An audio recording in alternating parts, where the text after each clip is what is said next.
And so here we are as a nation. It's been about 36 years since we declared our independence from Great Britain. It's been about 25 years since we went through and actually wrote our Constitution. And what better way to go through and prove that we have arrived on the scene, that we are a force to be reckoned with, than to declare war? And we're going to do that. This is going to be the very first time that there's ever been any kind of declaration of war issued by the United States. Now, this is a very rare occurrence. The Constitution is drafted in such a way that while the President is Commander in Chief of the Armed Forces, he does not have the authority to get the United States involved in a war. Now, as we progress later on, especially following World War II, we'll talk more about the President's ability to use military force around the world. But for right now, we're going to just stick with the actual constitutional concept of being at war or not being at war. So we're going to get a congressional declaration of war. And we're going to prove to the world that we have arrived. Now, this is going to involve Canada more than anything else. Our neighbor to the north. It's had always been the goal of the Americans to go through and add Canada to the United States. We had attempted to do this before the Revolution, we had attempted to do it during the Revolutionary War, and now we're going to try once again. Okay, so we're going on to Canada. We're going to be going via land, by lakes. We're going to go, all over the place.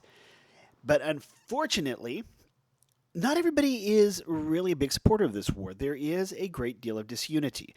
When you get to things like World War I, World War II, you're looking at Congress voting for war by a margin of like 99-1. Whereas in this case, it's more like a 60-40 split. So yes, you do have a majority of the nation does support the war effort, but it's not an amazing, overwhelming majority in which everybody is involved in the war effort. Due to this widespread disunity, okay, given the fact that not everybody is really happy about going to war, War of 1812 really ranks as one of our worst fought wars. Okay, now here's a map of the war itself. Now you can see we've got a variety of different states at this point in time. We are, really getting kind of, squared away as to what we're going to do. Now, if you look south of Louisiana and east off the coast, that's going to be where the British blockade is.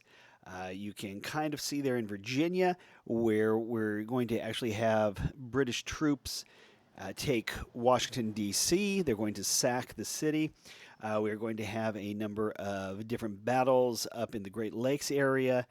And really, though, we're not going to be the clear-cut winner in any way, shape, or form of this. In fact, this war really falls closer to a tie than anything else. Problem was, we were not ready to fight a war, but we went to war anyway. Now, I mentioned disunity, okay? We talked about the fact that not the entire nation was totally 100% behind this war, okay? There wasn't a singular burning national anger against Britain at this point. It wasn't as if A, B, C, or D had occurred, at which point the American people collectively were very, very upset by whatever that would have been, and they wanted some kind of retribution or justice or something along those lines, okay?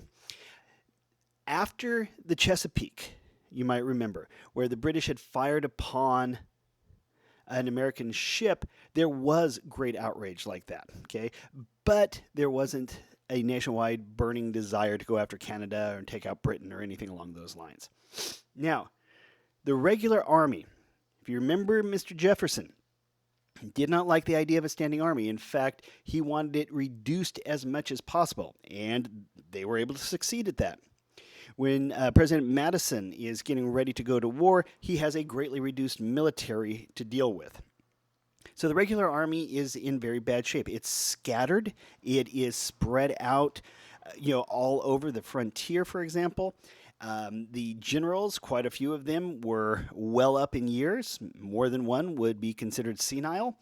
And basically, the offensive strategy we came up with for the invasion of Canada was not a good plan. Okay, we didn't even learn from our mistakes during the Revolution when we went into Canada. Keep in mind, when we went into Canada during the Revolution, we came within a whisker of being able to make Canada part of the United States. One would think maybe we would look at what had worked on that expedition and try and copy it. We're not going to do that, unfortunately. Okay, we're going to go through, we're going to have a small, poorly trained army led by old, incompetent generals using a bad plan, and then wonder what went wrong. We've all made bad decisions at different times. This is one of those, and it's going to be a costly one, ladies and gentlemen. Now, the biggest thing we could have done, which would have actually worked. Now, granted, we are speaking with the benefit of 2020 hindsight. We can look back now, 2 centuries later, and see, all right, this would have been a better idea, or this would have worked, or something along those lines.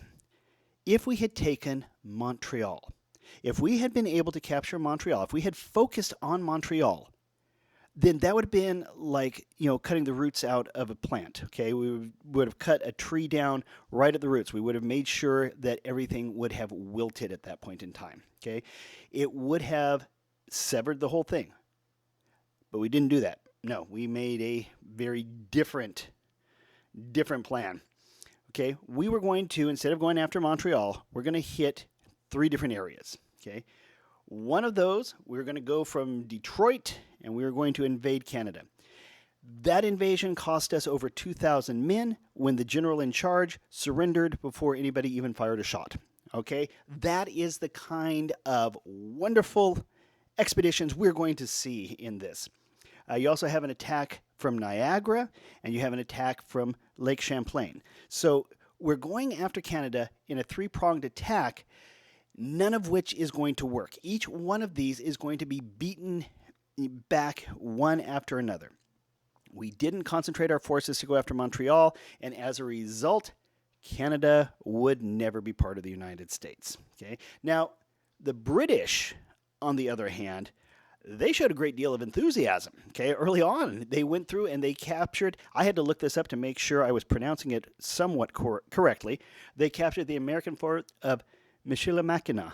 Okay, I believe that's correct, which basically is what commanded the Upper Great Lakes. Okay, this particular battle was led by a British general by the name of Isaac Brock.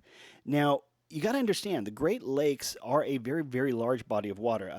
I've seen different people refer to them as an inland ocean, essentially. And in this case, controlling the Great Lakes would have given a great deal of control to what is today Michigan, Wisconsin, and things like that. So whoever controlled the Great Lakes had a distinct strategic advantage, and the British were able to get control very readily, very hands down, without a lot of effort. So these are some of the early aspects of the war, and as you can already see, yeah, it's not going well. We are not just going to run the table on this one. We are hopeful that we will be able to figure something out, but at the moment, yeah, not so much. Now, after we had more land invasions thrown back, so we keep trying the same thing. The old Einstein definition of insanity is doing the same thing over and over again while expecting a different result. We do something a little bit different. Okay, more land attacks are hurled back in 1813. And what we decide to do is we have a naval officer, Oliver Hazard Perry. Now, he builds a fleet of what are referred to as green timbered ships. Now, the idea is when you build a ship, you cut down the trees, you let the wood cure, you let it dry out, and then you build the ship out of that wood. You don't start building the ship with the wood as soon as you cut it down because there's still a lot of liquid in the wood. The wood is still considered quote unquote green, and as a result, it's going to dry out, and you're going to start to see splits and things like that. But in this case, we're going to build green timbered ships. And what's more, we're going to have them manned. We're going to have the crew be very inexperienced. Okay, so what could possibly go wrong with a poorly built ship and a poorly trained crew, right? Nothing could possibly happen. But we actually were successful at this. Oliver Hazard Perry was able to capture a British fleet. And that was a major accomplishment. This was a very large turning point in regards to the Great Lakes aspect of the war. The same time this happened, you had a general, William Henry Harrison. Now, that is a name that might be familiar. William Henry Harrison would go on to become a president of the United States, and we'll talk about him and his very brief tenure in office. He was able to defeat the British at the Battle of the Thames. Okay, and this brought about more enthusiasm. This is going to bring about what is often thought of as just the momentum behind the war effort. When people and troops feel like they are winning, okay, they have a tendency to push a little harder. If they feel like they are being pushed back, then it becomes a very defensive war. So you had an increase in morale. You had an increase in the desire to actually see the war prosecuted. And all this became as a result of Perry's fleet and William Henry Harrison's victory on land. 1814, 10,000 British troops prepared for a crushing blow to the Americans along Lake Champlain. Okay, this is up in the Great Lakes area.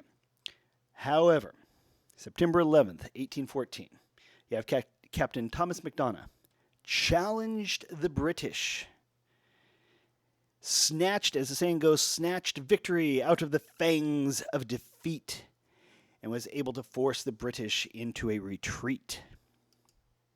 Now, keep in mind, this is a point in time when Britain had been fighting against Napoleon, okay? Napoleon had been vanquished at this point, and so Britain was now able to send troops over to the United States that were veterans of the Napoleonic War. Now, these troops were from there, and their goal was to invade New York. Well, this Captain Macdonough was not doing well. The American flagship was in serious trouble, but he was able to get his ship turned around. They were able to fire another set of broadsides, and it essentially forced that British fleet to retreat. And what he did as a result of all this was essentially save not just New York, but probably New England from either British occupation or at the very least a British invasion.